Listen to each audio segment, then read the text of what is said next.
maxaad samaynaysaa Nayaan? Kamaal waxaan xaqiijinayaa inaad ila joogtay in kale. sidee ku dareentaa markaan kula joogo? Markaan ku taabtay kadib ayaan dareemayaa Kamaal inaad ila joogto.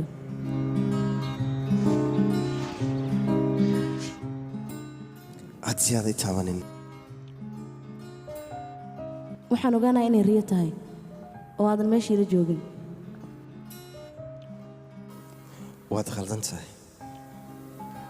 haddii aanan dhinacaaga joogin xataa waa inaad i dareentaa Nayaan. haddii aad i waysan waa inaad istaagtaa kadibna aad i raadisaa. Ma istaagay mana ku raadinayo Kamaal. maxaa dhac maxaad i raadi weyse? haddii ay dhacdo aan aniga kaco dhinacay ma joogaysaa? sidaas ma jeceshaa adiga? ahaa sidaas iyo ka daran ayaan jeclahay weliba Kamaal.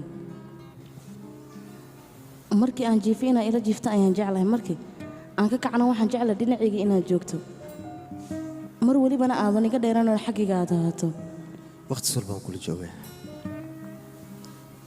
weliba cimrigayga inta ka dhiman. ka kaca hurdada Nayaan.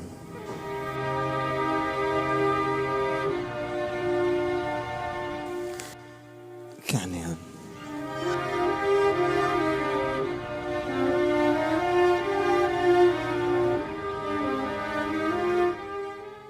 Kamaal, hurdada markii aad ka kacdanina waa kaa sii tegay. Kamaal ha iga tegin. isku day hurdada inaad ka toosto. Kamaal halkeed u socotaa adiga? Kamaal.